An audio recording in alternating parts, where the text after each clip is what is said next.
এক, আল্লাহর রাস্তায় ব্যয় করতে গিয়ে আমরা কখনোই দরিদ্র হয়ে যাব না।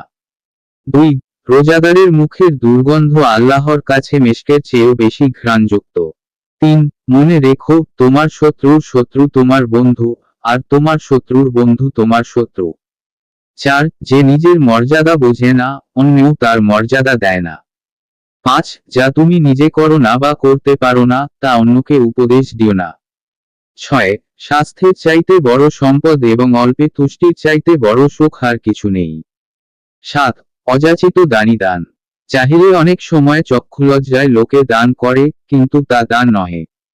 8, কার্পণ্য ত্যাগ করো, নতুবা তোমার আপনজনেরা তোমার জন্য লজ্জিত হবে এবং অপরে তোমাকে ঘৃণা করবে।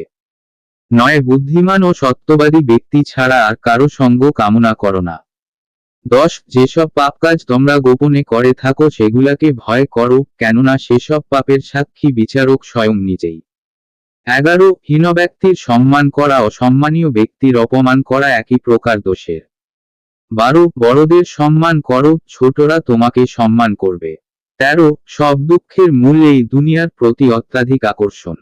14, যে নিজে সতর্ক অবলম্বন করে না, দেহরক্ষী তাকে বাঁচাতে পারে না। 15, অসৎ লোক কাউকে সৎ মনে করে না, সকলকেই সে নিজের মতো ভাবে। 16, আল্লাহর ভয় তুমি যা কিছু ছেড়ে দিবে, আল্লাহ তোমাকে অবশ্যই তার চেয়ে উত্তম কিছু দান করবেন। 17, কল্যাণপ্রাপ্ত তো সেই ব্যক্তি যার নিজের পাপসমূহ তাকে অন্যদের পাপের দিকে আঙ্গুলি নির্দেশ থেকে বিরত রাখে। 18, আপনার দ্বারা নেক কাজ সাধিত হলে আল্লাহ তাআলার প্রশংসা করুন, এবং যখন অসফল হবেন তার কাছে ক্ষমা প্রার্থনা করুন। 19, আপনার গর্বকে ছুঁড়ে ফেলুন, দাম্ভিকতাকে দমিয়ে দিন আর আপনার কবরকে স্মরণ করুন। 20, অতিরিক্ত সমালোচনা করবেন না। অতিরিক্ত সমালোচনা ঘৃণা এবং খারাপ চরিত্রের দিকে এগিয়ে নিয়ে যায়।